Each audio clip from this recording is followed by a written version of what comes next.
We've all been there, right? Juggling emails and messages and up against a deadline, like trying to look like we've got it all under control. It's the multitasking myth. The idea that we're more productive if we do more at once. Right. But really, how often does that just leave us feeling scattered and stressed and actually less productive? Well, today we're going to do a deep dive into the perils of multitasking, and I think you're going to want to take notes on this one. Yeah, multitasking often feels like it's just something we have to do. Like it's necessary. Yeah, almost like it's like a badge of honor in our fast-paced world. Right. But what if I told you it's actually a trap, a myth that's hurting us more than it helps? We've got research that backs this up. Okay, I am intrigued. What's that? What is the science behind this? Is it just about feeling overwhelmed, or is there something more going on? It's a lot more than just feeling overwhelmed. Okay. Research from the University of Michigan, for example, shows that when we try to multitask, we actually take longer to complete tasks Oh, wow. and make more errors. Just think about it. Each time you switch between tasks, your brain has to reorient itself, essentially restarting from scratch. So it's not just about feeling scattered, but it's actually impacting our cognitive processes. Exactly, precisely. Okay. There is a cognitive cost to multitasking. Mm-hmm. A Stanford study actually found that multitaskers really struggle to organize multiple tasks, Right. and they have difficulty switching between them effectively, Yeah. and they even have trouble filtering out relevant information. Wow. It's like their brains are just stuck in overdrive, constantly trying to process everything all at once. That makes sense. You know? It's like trying to listen to two conversations at the same time. Right. You might catch snippets of each, but you're not really absorbing either one. That's exact. Okay. Yeah. But what about those people who truly think they're good at multitasking? Are they the exception? You know, it's interesting. Even the people who think they excel at multitasking Right. actually show worse performance on cognitive tests. Oh. Bob Schaefer, VP of Research at Lumosity, he puts it this way. Multitasking can hurt efficiency for two reasons. It takes time to switch between tasks, and the process of switching tasks by gathering individual information can lead to errors and mistakes. Okay, so even the self-proclaimed multitasking masters are actually hurting their performance. Mm-hmm. That's pretty eye-opening. Yeah. But it's not just about productivity, right? I can only imagine this constant juggling act must take a toll on our well-being, too. You're absolutely right. Right. This is a significant concern. Right. When we multitask, Uh-huh. we're in a state of perpetual partial attention, Mm. never fully present in any one task. Yeah. This keeps us from reaching that flow state where we can really immerse ourselves in our work and produce our best output. And that can be incredibly draining. So we're not only less productive, but we're also missing out on that, like, deep engagement Yeah. and satisfaction that comes from being totally absorbed in our work. Exactly, precisely. And it gets worse. Oh, no. That constant state of partial attention, the constant task switching, triggers the release of stress hormones like cortisol and adrenaline. Yeah. And over time, this can lead to, well, a whole bunch of negative effects. Right. Fatigue, Yeah. anxiety, Makes sense. difficulty sleeping, Mm-hmm. burnout, you name it. It's like our bodies are sending us a very clear message. Slow down, Yeah. focus. Right. But in a world that seems to value busyness and speed, how do we even begin to escape this multitasking trap? That's the million-dollar question, isn't it? Yeah. And we are going to explore it in more depth in a little bit. Okay. But I think before we get into solutions, Yeah. it's so important to understand just how big this problem is. Okay. It's not just about feeling frazzled. It's about understanding that multitasking is harming both our productivity and our health. So if multitasking is the villain in our productivity story, Mhm. is single tasking the hero? Yes, single tasking, focusing on just one task at a time, might seem counterintuitive in this do-more culture. Yeah. But it's really the key to better productivity, improving the quality of our work, and reducing stress. Okay, I think I'm starting to see the light here. Good. So how does single tasking actually work? Like, how do we break free from this, like, deeply ingrained habit of multitasking? Well, first we need to address the stress that multitasking has already caused. Okay, It's like cleaning up a messy room before you can start to organize it. right, that makes sense. Yeah. So before we get into strategies for breaking the habit, let's explore how to deal with the fallout, the aftermath. Right. So where do we even begin to address this multitasking-induced stress? Well, the good news is there are a bunch of evidence-based strategies that can really help. Okay. And one of the most important is Yeah. a strong self-care routine. Yeah. And this involves engaging in activities that you find relaxing and enjoyable, whether that's exercise or meditation, Uh-huh. spending time in nature, Right. or even just taking a long bath. So it's not selfish to prioritize our well-being. It's No. actually a key step to reclaiming our focus and productivity. Exactly. Okay. And it's not just about, dealing with the symptoms. Right. We have to address the root cause of the stress. Yeah. And for a lot of us, that means taking a hard look at how we're interacting with multitasking. Yeah, I'm starting to see the roadmap ahead here. Okay. We need to acknowledge the damage that's been done, Right. deal with the stress it's caused, and then finally develop strategies to break free from this multitasking trap. Yes. But how do we actually implement these changes in our lives? How do we go from theory to practice? That's where those practical strategies come in, and that's what we'll dive into next time. Okay. We'll look at techniques like time blocking and prioritization and how to create a distraction-free environment, Awesome. all designed to help you regain your focus and be more productive. I can't wait. This is going to be great. Yeah, me too. Looking forward to it. Me too. Okay, great. Yeah. See you next time. Okay, bye. Bye.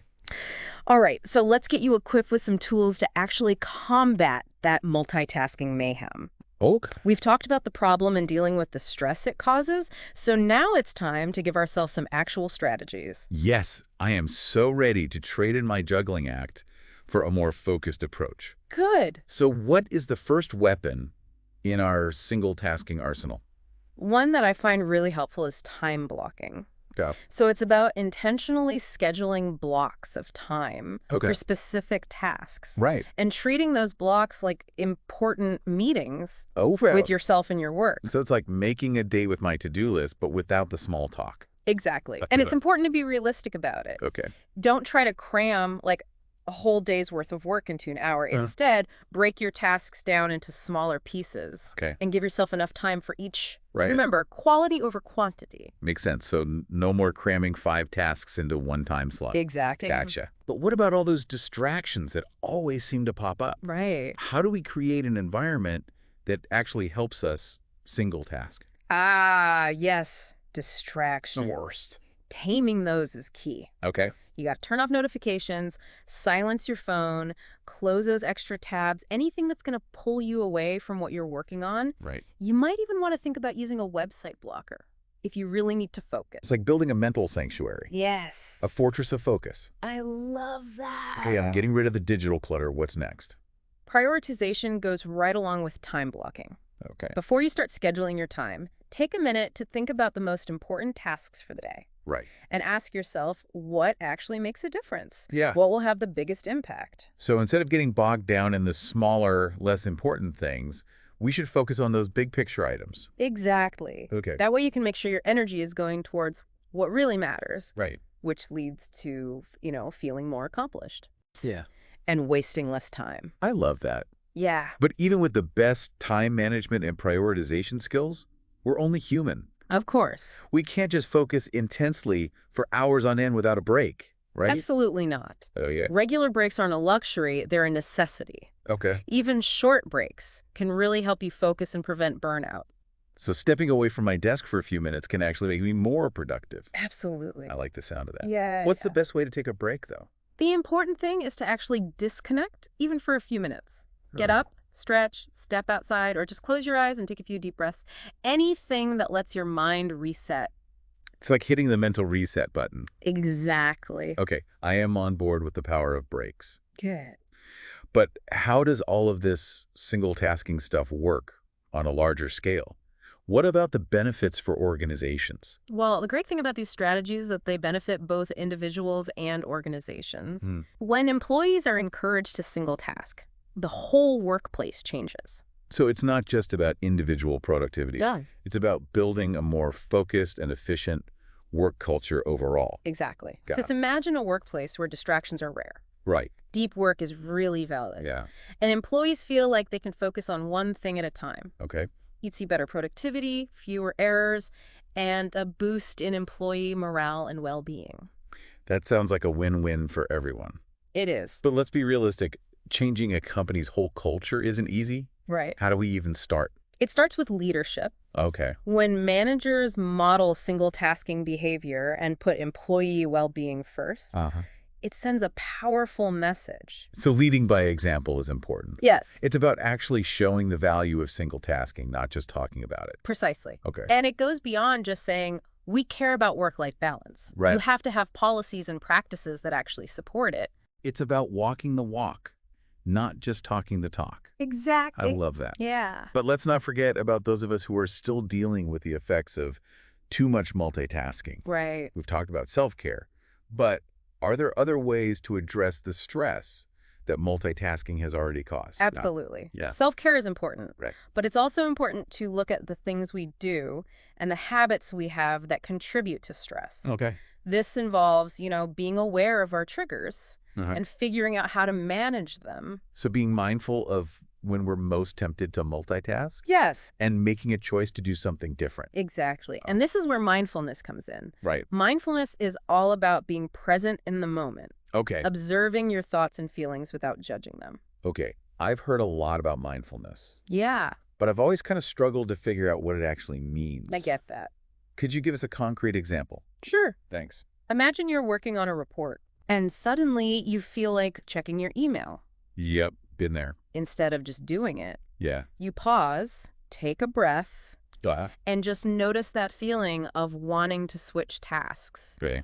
You recognize the urge without judging it, and then you gently bring your attention back to the report. So it's about being aware of those impulses and then making a conscious choice to stay focused. Exactly. And the Alright. more you do this, the easier it gets to resist that pull to multitask. That makes sense. Yeah. Mindfulness is just one tool in our stress management toolkit, though, right? Right. Another great one is setting boundaries. Okay, tell me more about boundaries. Okay. This seems especially relevant in today's always-on work culture. It really is. Yeah. Setting boundaries is about protecting your time and energy. Okay. It might mean turning off notifications after work hours, Right. or scheduling certain times to check email, Okay. or even talking to your colleagues about expectations for response times. So it's about taking back control of our workday Yeah. and making sure we have time for focused work. Exactly. I like that. And it also means learning to say no to requests that would overwhelm you or pull you away from your priorities. That can be hard, It can. especially when saying yes is so often rewarded in the workplace.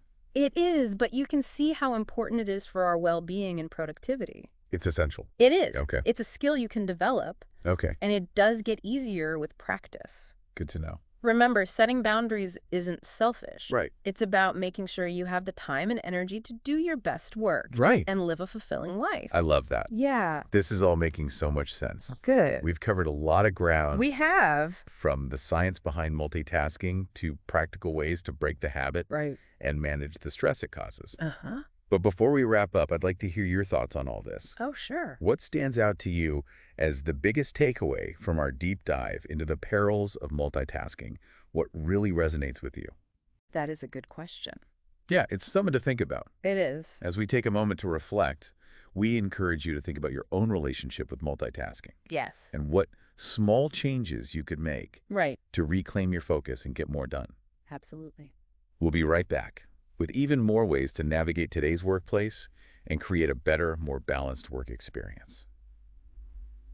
Welcome back to our deep dive into multitasking. Before we took a moment to think, we were talking about setting boundaries and taking control of our time and energy. And I think that leads perfectly into our next topic. Okay. We've talked about strategies for individuals, Right. but what about the bigger picture? How can organizations create a culture that supports single tasking and well-being for everyone?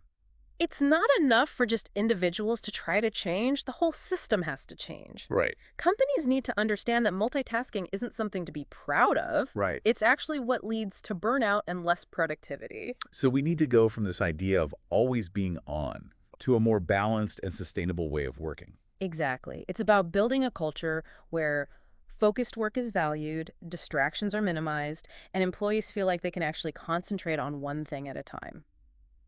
I can see how this requires us to really rethink how we see productivity. It absolutely does. Instead of measuring success by how many things we can juggle at once, Yeah.